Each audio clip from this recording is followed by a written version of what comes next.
Hi students, welcome to the channel money tutorial. आज के video class का topic हमारा इशू और debenture as collateral security.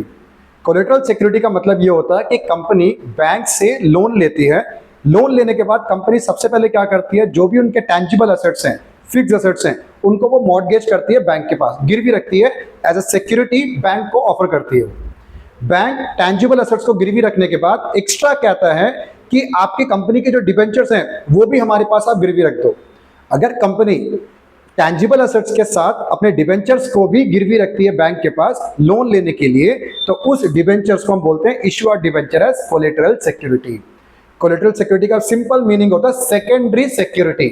Primary security तो हमारा क्या था, mortgage of tangible asset. Secondary security क्या है हमारा, इशू और डिबेंचर एज कोलेटरल सिक्योरिटी। इस टॉपिक में दो तरीके से ट्रीटमेंट होती है अकाउंट्स के अंदर। पहला, एक तो बुक्स में रिकॉर्ड करते हैं, दूसरा इशू और डिबेंचर एज कोलेटरल सिक्योरिटी को बुक्स में रिकॉर्ड नहीं करते। अगर बुक्स में हम रिकॉर्ड करेंगे तो सबसे पहले आपको इसकी जर्नल एंट्री पास करनी पड़ेगी और बैलेंस शीट भी शो करना पड़ेगा। जर्नल एंट्री कैसे होता है, debenture suspense account debit to percentage debenture account. इतना ही सिंपल है ये।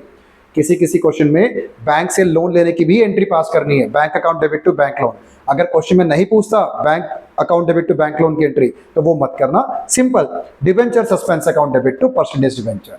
और बैलेंस शीट में कैसे शो करा जाता है, सबसे पहले आपको लिखना होता है equity and liability, non current liability, long term borrowings. ये इसकी मेजर हेडिंग है नॉन करंट लायबिलिटी, सब हेडिंग है लॉन्ग टर्म बोरोइंग्स। यहां नीचे लिखना है नोट्स टू अकाउंट। अब ये लॉन्ग टर्म बोरोइंग्स की कैलकुलेशन कैसे होता है, सबसे पहले आप ऊपर लिखना बैंक लोन। सबसे पहले बैंक लोन, क्योंकि लोन लिया है बैंक से, तो बैंक लोन जितना भी अमाउंट होगा 10 लाख 20 लाख, बैंक लोन। जो भी आपका परसेंटेज डिबेंचर होगा, एग्जांपल के लिए 9% डिबेंचर, 8% डिबेंचर, जितना भी डिबेंचर आपने इश्यू किया है उसमें से जब वही सेम अमाउंट का जो कोलेटरल सिक्योरिटी पे इश्यू किया है उसको दोबारा से माइनस करके लिख देना। ऊपर आएगा 9% डिबेंचर, उसमें से माइनस होगा डिबेंचर सस्पेंस। ये वाला फिगर कैसे फिलअप करते हैं मैं आपको क्वेश्चन से इजीली समझा दूंगा उसको। तो पहला तरीका हमारा क्या था, पहला तरीका था कि बुक्स में रिकॉर्ड करते हैं। सेकंड मेथड क्या था कि इश्यू और डिबेंचर एज कोलेटरल सिक्योरिटी को बुक्स में रिकॉर्ड नहीं करते। अगर बुक्स में रिकॉर्ड नहीं करेंगे तो उसकी जर्नल एंट्री तो बिल्कुल नहीं पास करते। तो जर्नल एंट्री का काम हमारा बच गया। और बैलेंस शीट में कैसे शो करते हैं मैं आपको क्वेश्चन नंबर 2 की हेल्प से मैं आपको सिखाऊंगा उसको। स्टार्ट करते हैं वीडियो क्लास का फर्स्ट क्वेश्चन। ये रहा आपके स्क्रीन पर। Radha limited issued 10,000 9% debenture of 100 each as collateral security for a loan of rupees 6 lakh from HDFC bank. 6 lakh रुपए का लोन HDFC बैंक से लिया और 10,000 डिबेंचर 100 के हिसाब से 10 लाख के डिबेंचर हमने कोलेटरल सिक्योरिटी पे इशू किया। Pass the journal entry for issue और डिबेंचर एज कोलेटरल सिक्योरिटी। हमें बैंक लोन की एंट्री नहीं करनी, सिर्फ इशू और डिबेंचर एज कोलेटरल सिक्योरिटी की एंट्री पास करनी है। ये आपके स्क्रीन पर है, एक ही एंट्री है, बड़ा सिंपल सा एंट्री है। Debenture suspense account debit to 9% debenture account.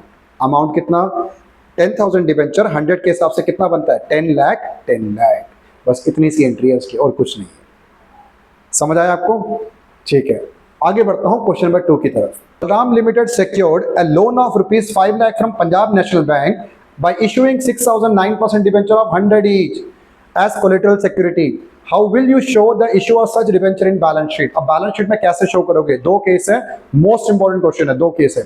It is recorded in the books of account, it is not recorded in books of account. ठीक है, अगर हम सिर्फ हमसे बैलेंस शीट पूछ रहा है, इसकी जर्नल एंट्री नहीं पूछ रहा। और पहला केस क्या है, it is recorded in books of account.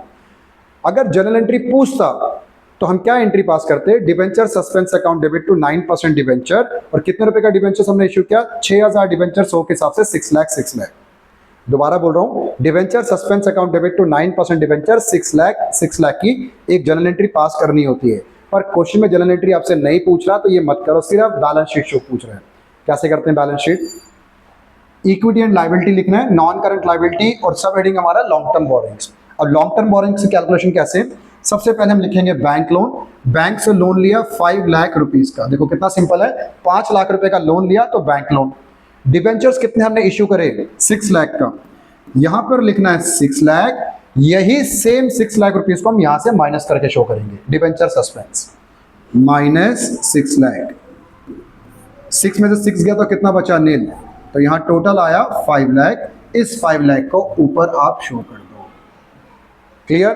कई बार मेरे से स्टूडेंट पूछते हैं कि सर ये शो करना जरूरी है कि 6 में से 6 तो माइनस ही हो गया। बिल्कुल जरूरी है, प्रेजेंटेशन ऐसा ही है इसका ही।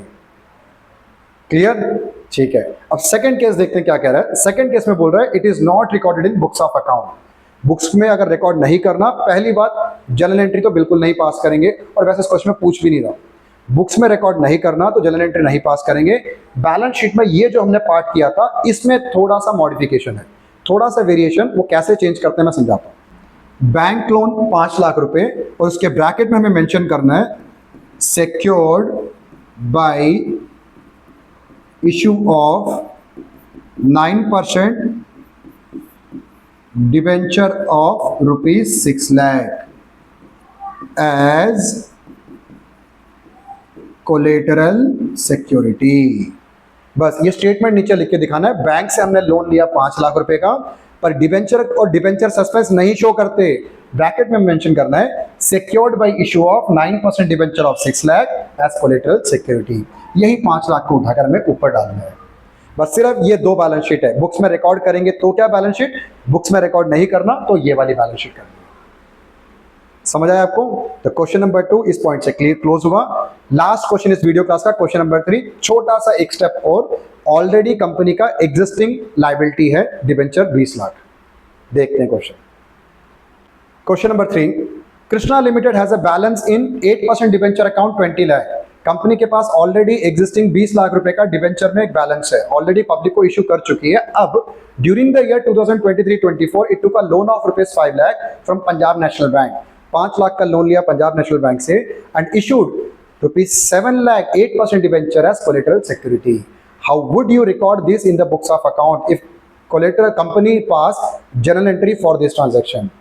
जर्नल एंट्री कंपनी पास कर रही है ना, तो सबसे पहले देखो बैलेंस शीट तो ये रहा, बैलेंस शीट नहीं पहले पास करना, सबसे पहले आपको जर्नल एंट्री पास करनी है। जर्नल एंट्री स्क्रीन पर आपके पहली एंट्री होगी बैंक से लोन लेने की, bank account debit to bank loan. Loan कितने रुपए का लिया था हमने? लोन लिया था 5 लाख रुपए का, 5 लाख। दूसरा debenture suspense account debit to 8% debenture. Debentures कितने के गिरवी रखे? 7 लाख रुपए के। तो सेकंड एंट्री 7 लाख। ये बिल्कुल last level of journal entry है और कोई तीसरा चौथा जर्नल एंट्री नहीं होता। एक कंपनी बैंक से लोन ले रही है, bank account debit to bank loan 5 lakh. दूसरा कंपनी अपने डिबेंचर्स इशू कर रही है कोलेटरल सिक्योरिटी पे, debenture suspense account debit to 8% debenture account 7 lakh. Balance sheet में कैसे दिखाना है? Again equity and liability, non current liability, long term borrowings. Amount कैसे फिलअप करेंगे देखो, नोट्स टू अकाउंट में सबसे पहले लिखेंगे बैंक लोन। बैंक से लोन लिया 5 लाख रुपए, ठीक है। अब 8% डिबेंचर, अब 8% डिबेंचर में हमें क्या लिखना है? कंपनी के पास ऑलरेडी प्री एग्जिस्टिंग 20 लाख रुपए का तो डिबेंचर बैलेंस है, 20 लाख। करंट ईयर में 7 लाख रुपीस के डिबेंचर और इश्यू किए कोलेटरल सिक्योरिटी पे, तो टोटल कितना बना? 27 लाख। बस इतना ही सिंपल है, देखो ये minus debenture suspense account, debenture suspense. वो डिबेंचर सस्पेंस वाला पार्ट कितना था? सिर्फ 7 लाख रुपए था, तो इसमें से हम 7 लाख रुपीस को माइनस कर देते हैं, तो बाकी कितना बचा? 20 लाख। ये 20 लाख वो है जो कंपनी कोलेटरल सिक्योरिटी से पहले जनरल पब्लिक को इशू कर चुकी है, ये वो 20 लाख है। सिर्फ कोलेटरल सिक्योरिटी का 7 लाख और 7 लाख ऊपर लिखकर नीचे उसको माइनस करके दिखाते हैं, ये प्रेजेंटेशन है हमारी। इन दोनों को अगर हम प्लस करते हैं तो कितना बना? 25 लाख, और यहां पर आ गया 25 लाख। तो इससे हमारा सोल्यूशन खत्म। तो 3 क्वेश्चन इस वीडियो क्लास में किया। 3 क्वेश्चन से मुझे उम्मीद है कि पूरा का पूरा टॉपिक अच्छे से कवर अप हो चुका। ज्यादा वेरिएशन है ही नहीं बिल्कुल ही, ये टॉपिक तो बिल्कुल फ्री के नंबर दिलाने के लिए। इन 3 क्वेश्चन को अच्छे से एक बार प्रैक्टिस जरूर कर लेना पे, तो इस पे तो आपके नंबर पूरे पक्के हैं। नेक्स्ट वीडियो क्लास में मैं आपको इश्यूअर डिबेंचर से नेक्स्ट टॉपिक्स की प्रैक्टिस कराऊंगा। तब तक आप इस क्वेश्चन की प्रैक्टिस करते रहो और आप खुश रहो।